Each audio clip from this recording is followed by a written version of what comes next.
Bom, olá pessoal, estamos aqui no nosso próximo podcast, né, do UroOnco Rio 2025, essa iniciativa que eu acho que veio para ficar, né, o UroOnco Rio veio para ficar, né, e os podcasts vieram para ficar, é a tendência mundial, né, então é muito legal esse formato. E hoje a gente está aqui com colegas exímios, cirurgiões, laparoscopistas e cirurgiões robóticos. Estou aqui com Rafael Rocha, né, Caio Carrasco e Heleno Freitas. Né? Heleno Moreira. Putz, grila. Já é o final do congresso, a gente já tá falhando um pouco aqui. Então, o nosso tema, a gente vai falar de laparoscopia à cirurgia robótica. Um passo ou um salto, né? Qual é a ideia do que a gente vai conversar, né? Traçar como é que foi a experiência dos colegas aqui, até eles chegarem na robótica, o treinamento da robótica. O Rafael, eu sei mais ou menos a história dele, é muito interessante, né, como ele foi treinado e como ele aproveitou esse treinamento. O Caio eu vou conhecer um pouco mais. Então eu vou passar primeiro pro Rafael. Rafael, aliás, foi meu primeiro proctor, né? Devo a ele também o que eu aprendi, né? Então, queria saber um pouquinho mais da experiência dele, como é que foi. Você começou na laparoscopia, você vem da cirurgia aberta também, laparoscopia, e fixou na robótica. Me conta um pouquinho da sua trajetória até agora, Rafael. Alessandro, obrigado. Primeiro, obrigado aí à SBU pela iniciativa, obrigado, Heleno, Alessandro, pela oportunidade, pelo convite. Caio, prazer aqui estar contigo discutindo esse tema. Acho que é um tema que interessa muito, principalmente a quem está começando e tentando aí se enveredar pela cirurgia robótica, né? Eu acho que a cirurgia robótica, eu comecei cirurgia robótica em 2011 para 2012.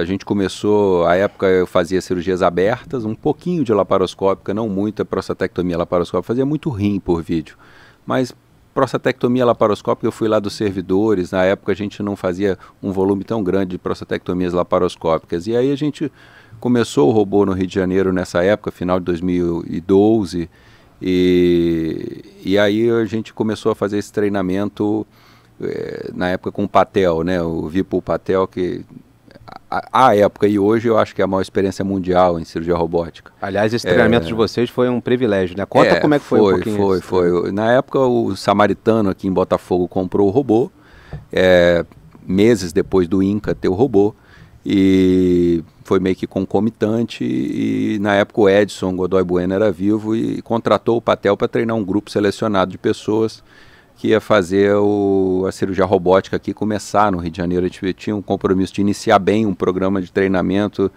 para que a tecnologia não ficasse queimada na cidade. Era difícil na época, porque muita gente tinha ainda receio de como é que ia ser o robô, e falava-se muito em manter aquela coisa da cirurgia aberta, e os serviços que faziam laparoscopia, diferente de outros lugares, no Nordeste você vê muito isso, em São Paulo também, que a laparoscopia era mais aceita.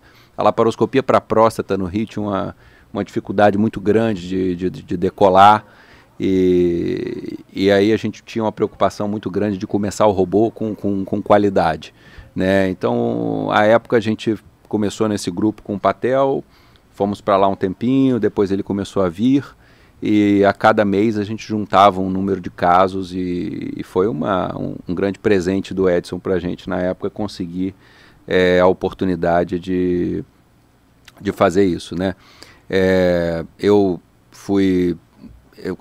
Na época eu era R2 para R3 de cirurgia de urologia lá nos servidores. O chefe era o Fernando Vaz, a quem eu devo essa indicação, inclusive.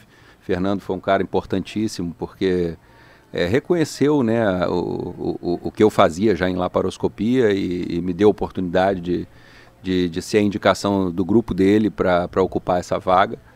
E a gente soube fazer isso e foi evoluindo ao longo do tempo. E hoje a gente tem um volume grande de casos já, uma experiência bem bacana, sem dúvida, com mais de 3.000 cirurgias feitas. É uma experiência grande em cirurgia robótica, de forma que eu acho que tem 12 anos que eu não faço uma cirurgia laparoscópica de próstata. Rim eu ainda faço eventualmente, mas tem 12 anos que eu não faço uma cirurgia laparoscópica de próstata. E aberta, nesses 12 anos eu fiz uma de um cara que eu quis ajudar, que ele não tinha condição de ser operado a lugar nenhum. Enfim, eu fui num hospital que não tinha robô e fiz. Então eu tenho um caso de cirurgia aberta de próstata em 12 anos, e todas as outras cirurgias robóticas, felizmente. Não, excelente o que você falou, Rafael. A gente tem alguns perfis diferentes, né?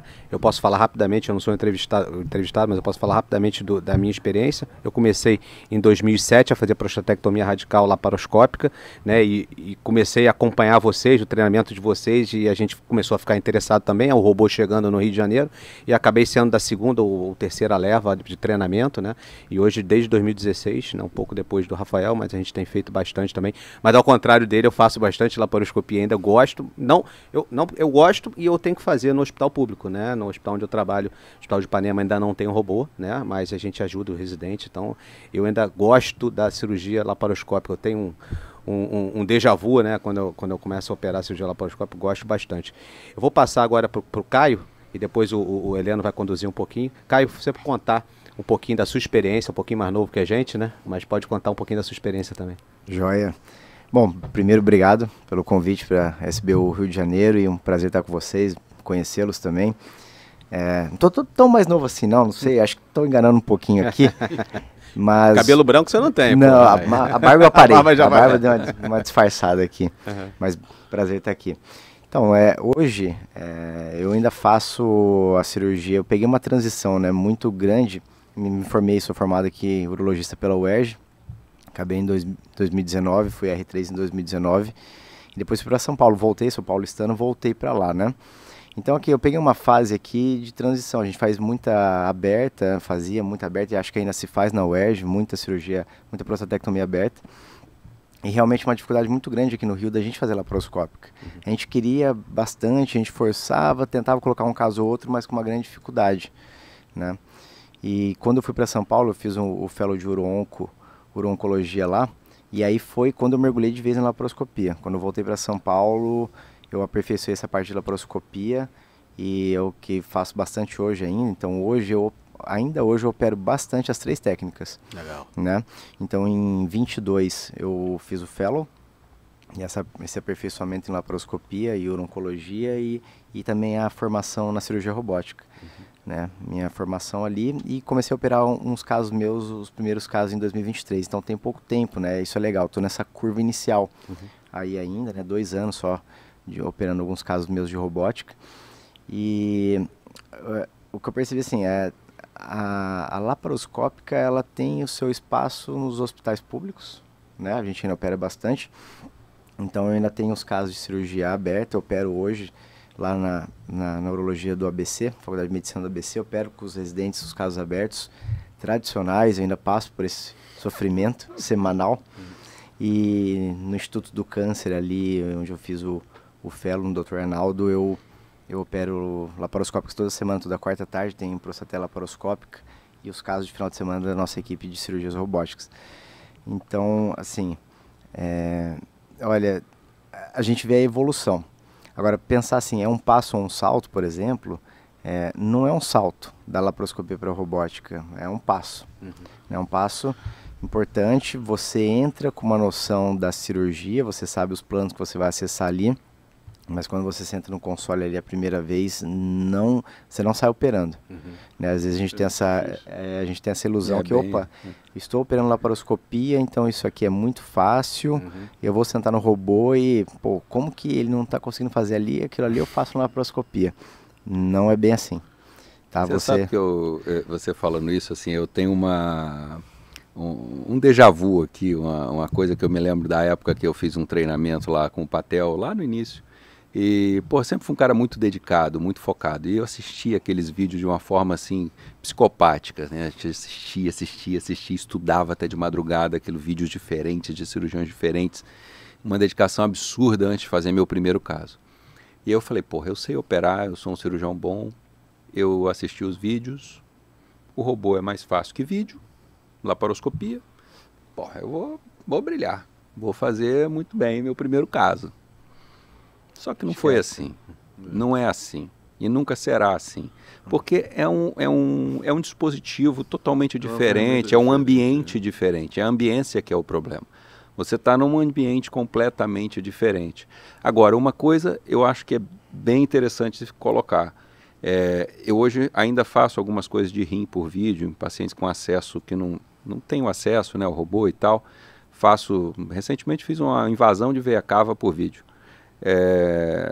o robô melhora muito a sua técnica laparoscópica. Eu acho que se ajuda mutuamente. Eu acho que o passo atrás é interessante de pontuar também, porque assim, quando você vai sendo um cirurgião cada vez mais experimentado, e a cirurgia robótica te permite evoluir mais rápido nisso, você faz, por videolaparoscopia, coisas que você não fazia antes, né? Então acho que isso é uma coisa legal de pontuar. Assim, a gente está entrevistando, mas acho que é mais um bate-papo, né? E é bom que a gente tem um perfil aqui de cirurgiões variado, uns mais experientes, outros menos, uns intermediariamente experientes. Eu comecei minha formação robótica em 2020, já tenho alguns casos, já me sinto à vontade na plataforma. E eu acho que não tem nenhum estudo randomizado, nenhum estudo científico que avalie como é que é a transição do vídeo para o robô. Mas acho que do vídeo para o robô é mais um passo. Talvez da aberta para o robô seja um salto. Eu acho que quem tem um background de laparoscopia evolui mais rápido. Não sei qual é a opinião de vocês, porque embora seja diferente, a robótica é uma cirurgia laparoscópica robô assistida. Então você já está acostumado ao instrumental, ao portal, aos passos da cirurgia. Então eu acho que eu consegui evoluir mais rápido no robô, porque eu tinha um background grande de vídeo. Quando eu fui fazer robô, já tinha centenas de casos de laparoscopia. Às vezes você pode carregar alguns vícios, mas você já sabe os tempos, né? E assim, uma coisa que eu senti falta no início foi a falta do feedback tátil. Você não sente, você aperta um nó, não sabe se está apertado, estoura o fio. Helena, eu acho que se hoje inventarem um feedback tátil vai me atrapalhar. Vai fazer falta. Melhor que se veja. Eu faço aquilo tanto que assim... Cara, mas eu entendo. Acho que no início... Você fica pisando em ovos, você fica assim... Eu tinha essa impressão da laparoscopia, de que você teria que saber a laparoscopia antes. Não precisa saber, não precisa. Eu acho que eu mudei, eu change my mind, né? Eu mudei, eu acho isso. O que eu vejo, os caras novos que não têm experiência com laparoscopia e fazem robô, eu acho que é muito da pessoa. Eu acho assim... É muito da pessoa. Eu tive dificuldade com o robô, eu não vou negar, eu tive. Eu não fui aquele cara que foi rápido, não. Eu estou um pouco de acordo com o Alessandro. Eu acho que eu vi alguns cirurgiões. Eu treinei bastante cirurgiões. E eu vi alguns cirurgiões laparoscópicos com grande volume de laparoscopia patinar na cirurgia robótica. E eu já tive cirurgião aberto que tocou aquilo ali de forma tranquila e foi rápido.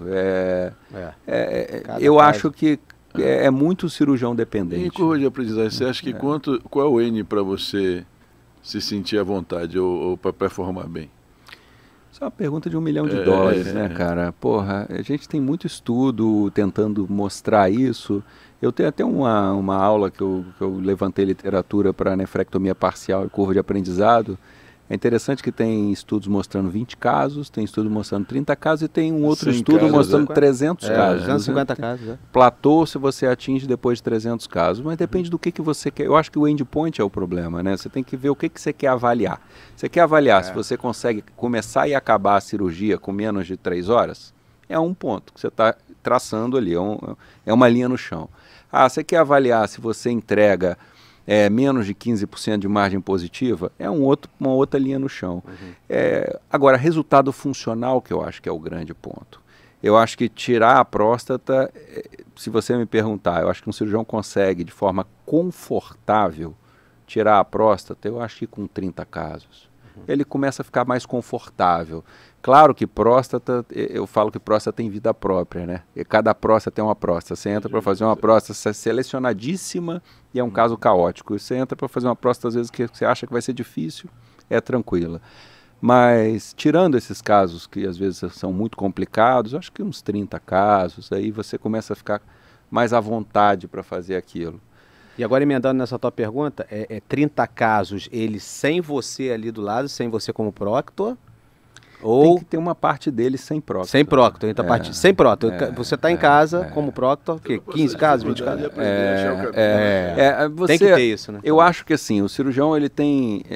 existe uma crítica nem tanto ao mar, nem tanto à terra, né? Existe aquele residente que quer provar para ele mesmo que ele é capaz de arrancar aquilo, né? E isso é um problemaço, porque o doente não pode pagar o preço da tua curva de aprendizado. Esse é um ponto de muita responsabilidade, né? O que a gente faz... por a gente fazer todo dia, às vezes a gente minimiza o que está do outro lado, que é o doente, que tem uma vida de relação, que tem família, que tem uma série de coisas, né? Então, assim, o doente não pode pagar o preço. Então, eu acho que você tem que estar sem proctor quando há um julgamento em que você não é mais um cara perigoso para o paciente, de alguma maneira, porque a gente, quando está começando, é perigoso de alguma maneira. Né? Acho que esse é o ponto. E você, Caio, a tua formação há quanto tempo de robô? Robô foi 22. 22. Então você é mais jovem que a gente. Mais jovem. O que você tem visto assim nas pessoas que estão se formando? Quer dizer, né, você vê que eles se formam, eles aprendem mais rápido hoje em dia, porque hoje em dia quase que ele pula direto pro robô, né, dependendo do local, né? O cara faz um fellow, por exemplo, aqui na Redditor, se ele só operou, ele não operou laparoscópica, ele vai direto pro robô. Não, exato. Tem umas coisas muito bacanas que vocês pontuaram aí que também fiquei pensando aqui. Primeiro que eu apanhei exatamente nisso de falar, opa, eu tô fazendo laparoscopia muito bem, não sei quantos casos de laparoscopia, eu vou sentar no robô e vai ser super tranquilo. Não foi, não é. É outra plataforma, você sabe o tempo cirúrgico, você sabe os planos, mas você apanha. É diferente o tato, enfim, tudo isso que a gente comentou. Então é diferente e você dá aquela quebrada inicial, né? Outra coisa que a gente está comentando aqui, em São Paulo eu vejo alguns urologistas com mais experiência, né, assim, acima dos seus 55 anos de idade, que não tiveram essa fase da laparoscopia. Eles pularam da aberta e estão fazendo a robótica, e estão fazendo muito bem. Eu tenho conhecidos ali que nunca fizeram laparoscopia. E estão com os próprios casos, então, enfim, isso é muito possível. Acredito que a laparoscopia facilita, mas é totalmente possível e a gente vê que isso aí está acontecendo. Agora, desculpa interromper, para vocês dois, você acha que tem um procedimento para começar? Tipo assim, você acha melhor abordar uma parcial de rim depois que você já tiver com mais casos de próstata, enfim? Helena, o que funcionou muito para mim, e isso foi muito uma coisa que o Patel, na época do início do programa, sempre bateu muito, de forma muito consistente, foi a sistematização. Eu acho que sistematizar é o ponto. Você tem que fazer tudo igual, da mesma maneira, desde da colocação de campos até a colocação de portais. A gente hoje, durante esses anos todos, a gente faz, eu e Gilberto, eu estou sempre com o mesmo grupo, há 12 anos com o mesmo pessoal me ajudando. Isso é uma outra coisa que é fundamental, tá? Hoje eu mostrei ali um trombo de cava nível 3 e tal, isso aí sem um bom assistente, você está execrado.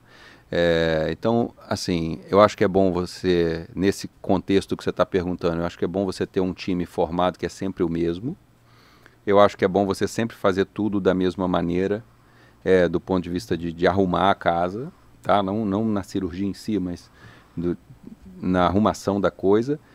E eu acho que a próstata, ela é o início de quase todo mundo, porque a próstata ela é menos perigosa no sentido de um desfecho de sangramento, coisas mais fatais do que o rim, né?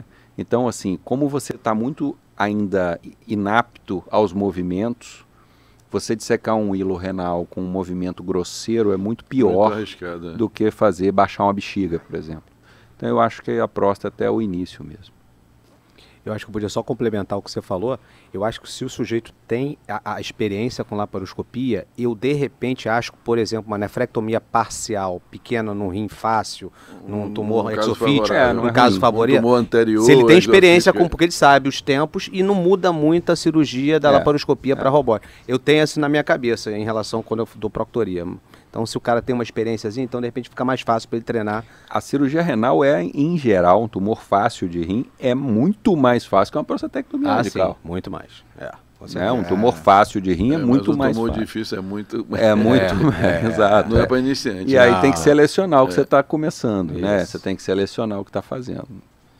Em questão desse número de casos também, isso aí tem os estudos, mas ele é bem pessoal, né? Eu tenho um colega que eu me lembro que acho que com 4 prostatectomias, 5 ele dispensou o próstata. Falei, não, 4 eu tô ok. Caramba. Então não sou eu, hein? Pelo amor de Deus, pessoal, não sou eu. Mas eu... E ficou bem? E fez bem? Tá, foi indo, apanhou nos próximos casos, sem o próstata, deu uma apanhadinha, o tempo cirúrgico. Porque o que o Rafael falou é muito importante. você tem que ver o que você quer para a tua cirurgia, assim. Eu vou aprender só a tirar próstata, eu vou aprender a preservar o feixe, eu vou conseguir um resultado funcional, eu vou sangrar menos. O conceito de curva de aprendizagem ele vem da aviação e é muito subjetivo. Exato. O que acontece? O que mostrou é que é um número para cada pessoa. Às vezes você está performando bem, mas você não se sente bem. Aí vai olhar a métrica, tá operando um tempo bom, está sangrando pouco, mas você ainda não se sente bem.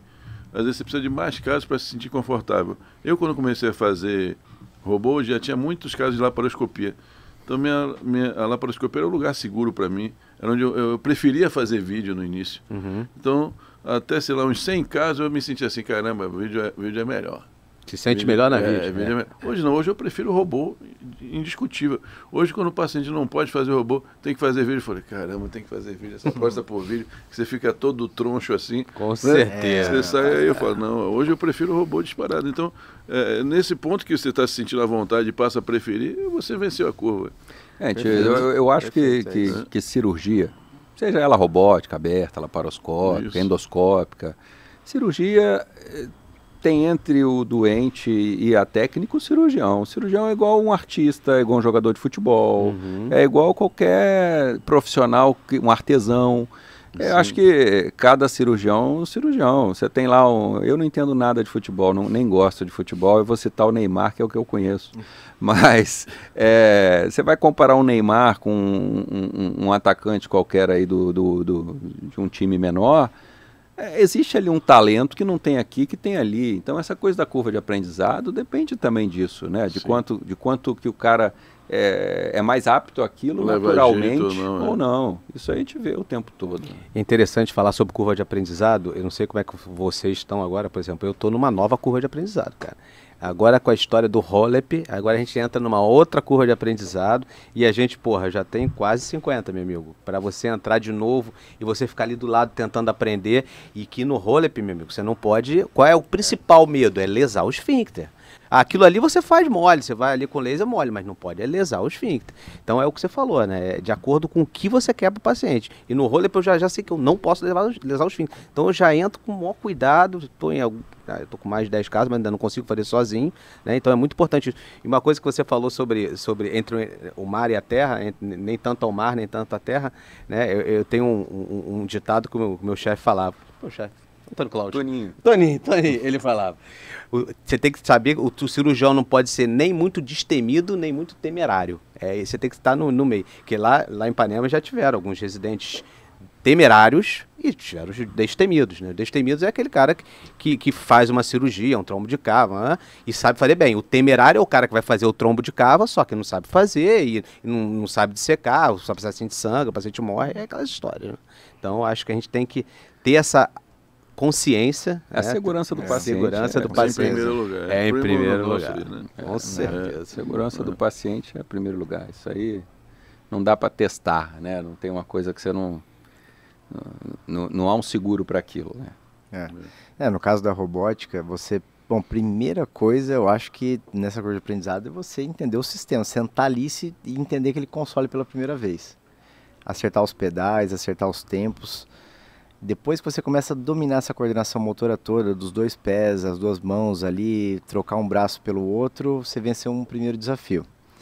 Depois vem o segundo desafio da cirurgia, os próximos passos. Fazer o drop da bexiga, acessar os planos. Depois vem você terminar essa cirurgia toda, você conseguir completar todas as etapas com uma certa segurança. Depois vem outra etapa de aprendizado, outro nível, que é o refinamento. Aquela delicadeza, aquela preservação, aquela cirurgia bonita com pouco sangramento. Então, assim, são várias coisas para ir se vencer na cirurgia robótica. Para você masterizar cada etapa. Exato. Primeira coisa, quando você senta ali, que a gente vem da laparoscopia, você senta ali, você toma um choque, né? Você senta ali naquele console, os braços, os pedais todos. A imagem é maior, né? A imagem é diferente, você fica imerso naquilo, você coloca a cabeça ali e entra dentro do paciente. Negócio maluco no início, né? Caio, se eu puder acrescentar isso que você falou, tem 2 pontos que eu gostaria de acrescentar. Acho que um deles é repertório, né? É ser experimentado, né? Você vai vivenciando e de vez em quando você vai sendo surpreendido por coisas diferentes. E isso acontece a vida toda, né? Depois desse estudo de casos, eu até hoje, de vez em quando, encontro um troço diferente. E um outro que é mais genérico e mais geral e que é, eu diria, limitante para muitos cirurgiões, é se manter fazendo de forma constante e contínua. E isso a gente esbarra na grana, a gente esbarra no mercado, a gente esbarra no acesso, vamos chamar de acesso. Né? Você fazer uma cirurgia hoje, isso assim, eu me lembro que há uns anos atrás eu tive essa discussão com o então manager da Intuitive, e ele dizia, Dr. Rafael, nosso 90%, acho que foi esse o número, 90% dos cirurgiões que a gente certifica não segue fazendo. Eu acho que... Porque não tem uma constância de número de casos, assim, ele não consegue botar pelo menos uma por mês, uma a cada 15 dias, ele não consegue fazer isso. E aí a curva de aprendizado é sempre inicial, né? Ele está sempre começando de novo. E isso é um ponto que, assim, é muito cruel e muito limitante. Se eu não me engano, para trazer um número objetivo, somos cerca de 5 mil cirurgiões certificados, aí falando tudo que é especialidade, mas só 2 mil performam cirurgia em bases constantes, né? Esse número interessante. Eu acho que a gente está falando de curva de aprendizado e aviação, eu acho que a gente pode até emendar ainda no assunto da robótica e falar um pouquinho sobre as novas plataformas robóticas, né? Como é que vocês veem, né, essas novas plataformas que estão vindo? Não adianta, né? Acabou a patente do Da Vinci, já tem vários modelos chineses vindo aí, o modelo inglês já tem vários aí, já tem vários comprados, já sendo usados, já tem até proctoria do modelo inglês que a gente tem aqui no Rio de Janeiro, né, no estado do Rio a gente tem. Como é que vocês veem isso? Vai ter uma certificação para cada caso, igual é na aviação, que você certifica para cada modelo de avião? Ou isso, como é que vocês veem essa enxurrada, né, que vai vir aí, em breve vai vir essa enxurrada? E depois a gente vai falar sobre telecirurgia, mas fale um pouquinho aí sobre isso. Então, só para complementar o que o Rafael falou, isso é fundamental, na verdade é a constância. A gente costuma brincar que não tem o cirurgião que opera mal, tem o cirurgião que opera pouco. Excetuado, obviamente, um talento que destoa da curva ali, um ou outro que a gente sabe que tem, no geral, esses 90% aí que se certificam, são todos ali, a gente tem um nível bom de formação, né? Um nível bom, o pessoal sabe operar. A constância, ela modifica, ela é fundamental em qualquer aspecto da vida. O que você faz muito, você começa a fazer bem, né? E, por exemplo, eu mesmo estou numa fase ainda que eu ainda tenho dificuldade desses casos contínuos. Então, assim, da nossa equipe a gente tem bastante.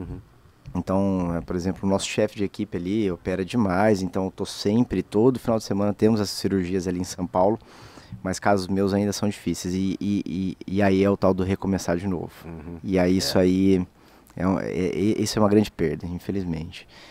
Uma coisa que talvez possa mitigar um pouco isso é um acesso a um simulador e estar treinando, né? Se não tiver caso para fazer. Tem muito simulador bom hoje. No início eram umas drogas, mas hoje estão... no início aquelas cordinhas, né? Pô, eu fiz muito isso. Mas hoje estão melhores, né? Eu acho que isso é uma forma de tentar mitigar.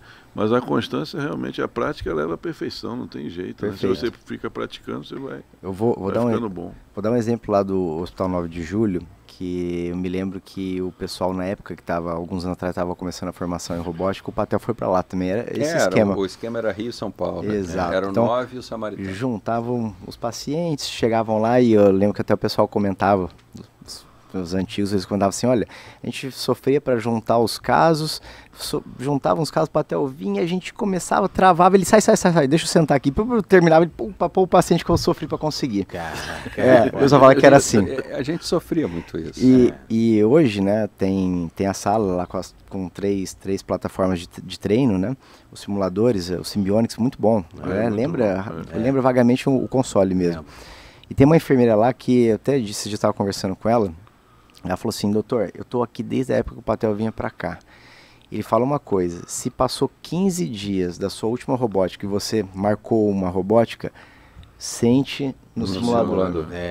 Se passou 15 dias da sua última robótica, sente no simulador, treine para ir operar o seu paciente. Isso aí me marcou essa conversa. Eu lembro que na época do nosso programa acontecia muito isso. Ele vinha uma vez por mês, né? Vinha uma vez por mês. E ele tinha uma sistematização de treinamento. Você fazia um lado, ele fazia outro lado. Você não ia fazer a cirurgia toda nunca, só no final. Mas no início ele fazia um lado, você fazia o outro lado. Ele baixava metade da bexiga, do lado direito você baixava o lado esquerdo. Certinho. E era uma metodologia de treinamento. Não adiantava aquela coisa da gente ficar afoito querendo fazer, porque não tinha isso. Mesmo que você estivesse indo bem... Não. Agora Nos sou eu. primeiros 5, 8 casos, não tinha esse negócio de indo bem. Você vai fazer o que ele disser que é para fazer. Né? E aí a gente foi indo, foi progredindo e as coisas foram acontecendo. Mas a história que você falou do simulador, neste programa ainda tinha uma carga horária de simulador que você precisava cumprir. E o pessoal do centro cirúrgico controlava essa carga horária e só podia fazer quando você tivesse... Hoje ainda faz parte. O que saiu da formação anterior era treinamento em vivo, né, em animal. Isso saiu, eu acho. Hoje você tem 40 horas de simulação que é obrigatório ter para certificar. Ainda é muito falho, né, Heleno? Se você olhar, assim, o treinamento ainda é muito arcaico, muito precário, assim, é difícil. Eu acho que talvez o que mitigaria um pouco mais isso, diminuiria essas coisas, talvez se o robô tivesse mais acesso, né? Se você tivesse nos serviços de residência, o cara lá desde o R1 vendo aquilo, entrando em cirurgia para ajudar e depois começando a fazer, talvez fosse um pouco melhor. Mas realmente é um negócio muito caro. Esse momento vai chegar, até com as plataformas novas. Uma coisa que você falou da plataforma nova, assim, eu não operei em outra plataforma que não tenha sido da Intuitive, mas eu tive a oportunidade de sentar e treinar, né? Em congresso a gente esteve lá no SRS. No SRS e vi o Hugo, vi o Versus, me pareceram bem diferentes. Ainda acho que o da Intuitive é superior. E com a quebra da patente eu espero que eles venham copiando, porque se for fazer alguma coisa semelhante vai ser mais fácil para a gente poder atuar em plataformas diversas. Porque se você tiver que reaprender para operar em outra plataforma, você não vai querer. Você não puder escolher. Eu costumo dizer que só complementando, costumo dizer que já inventaram é igual o carro, né? Já inventaram direto uma Ferrari, né?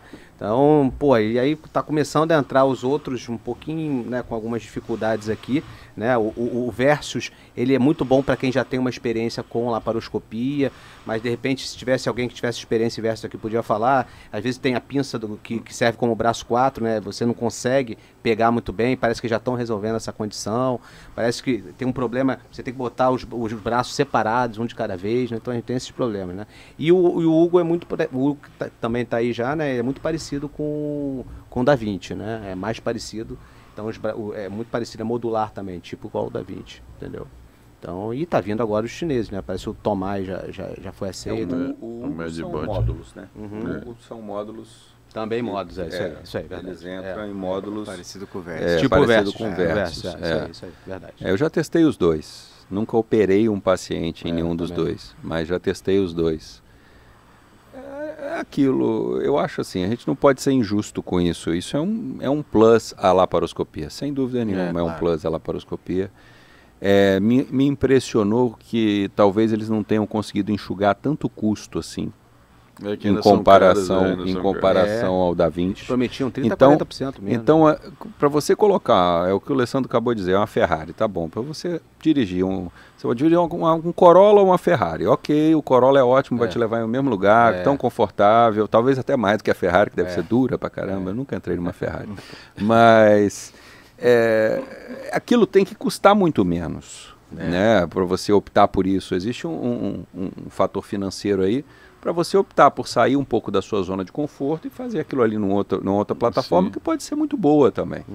Mas eu acho que ainda temos que andar nesse deserto aí ainda.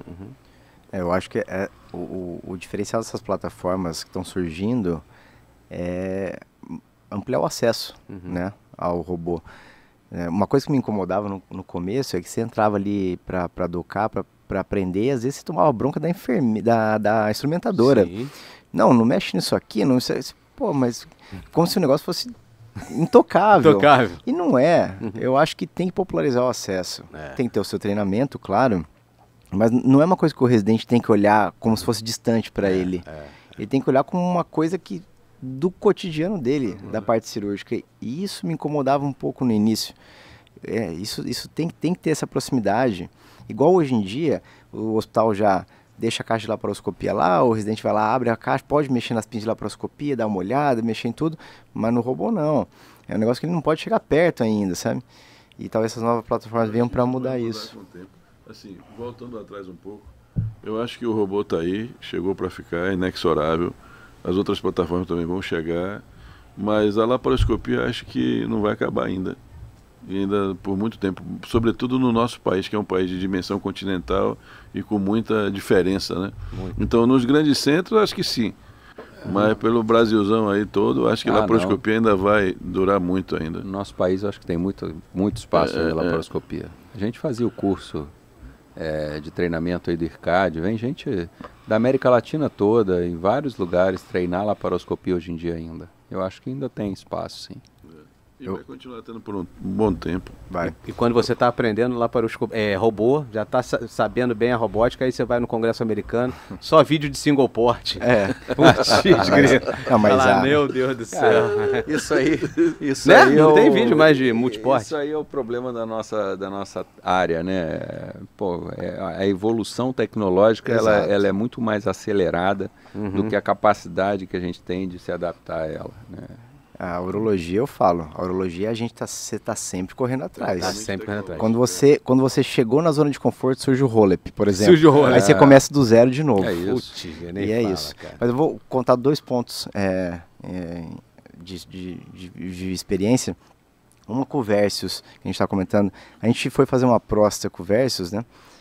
Tem um ano e pouco, ele chegou nos hospitais lá de São Paulo pra gente experimentar. E vou te falar que a primeira experiência foi ruim.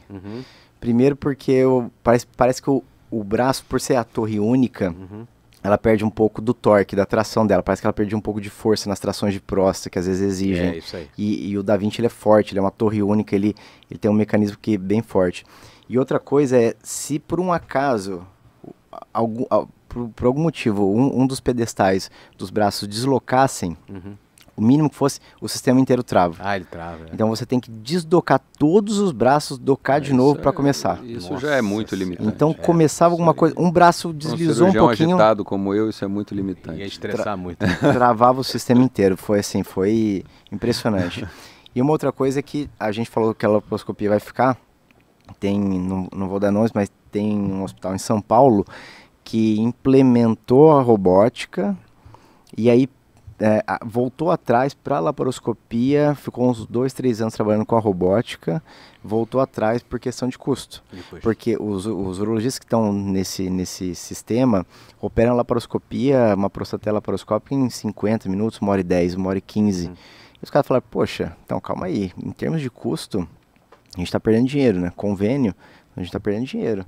E aí quebraram o contrato com o Da Vinci e voltaram atrás pela laparoscopia. Voltaram atrás? Era de leasing o robô e devolveram? Não, o robô está lá ainda. Era terceirizado. Terceirizado. Vamos dizer que ele era terceirizado, não era do hospital ali, dessa empresa, assim, e voltaram atrás. Eu consigo entender mercadologicamente isso que você falou, mas assim, eu acho que pode ter muito bons cirurgiões laparoscópicos fazendo cirurgia laparoscópica, mas é inegável que o robô é um avanço técnico para a prostatectomia radical, em termos de resultados, inclusive, de tudo.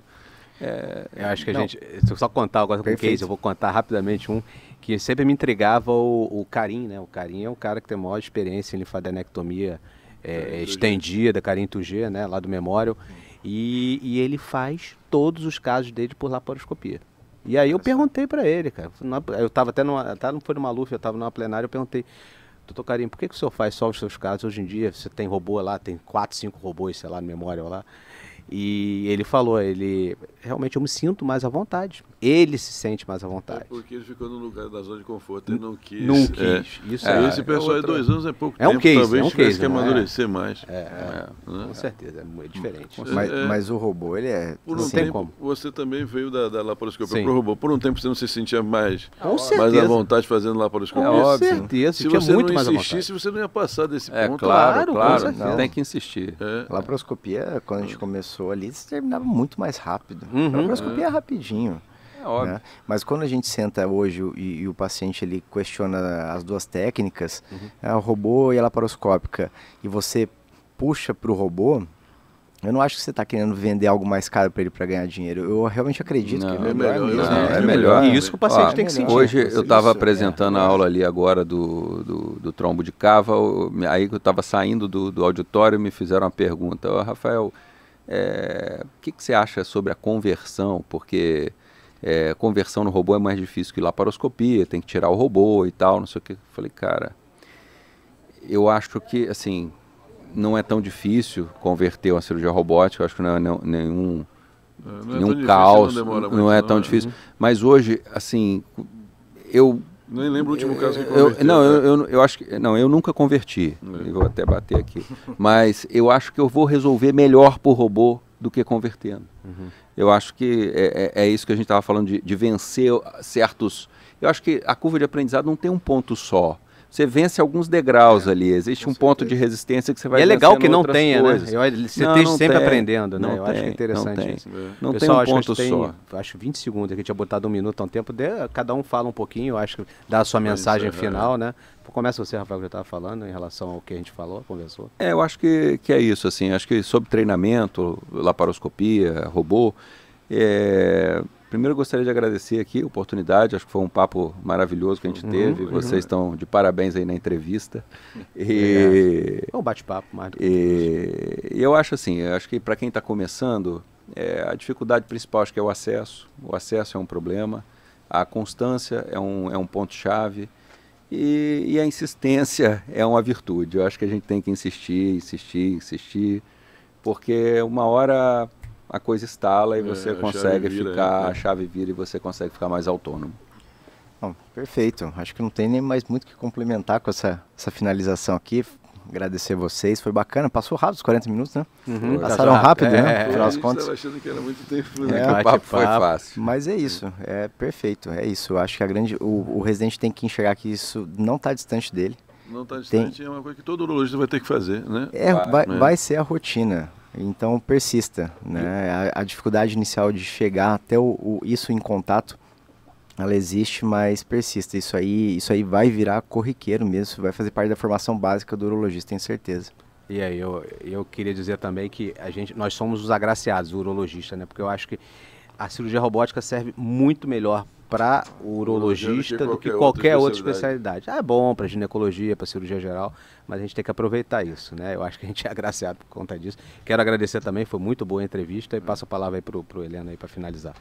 Obrigado, Rafael. Obrigado, Caio. Alessandro também por esse bate-papo muito legal aqui. Espero que vocês que estão vendo aí tenham gostado também, porque pra gente foi muito prazeroso. E assim, a gente fala do que gosta, a gente faz o que gosta. E o robô é uma realidade. Assim, eu acho que uma mensagem para os mais novos que estão vindo é que vai ter que aprender, não tem jeito, né? A residência não oferece hoje, procure uma certificação, procure um fellow. Eu acho que é importante fazer. Tá?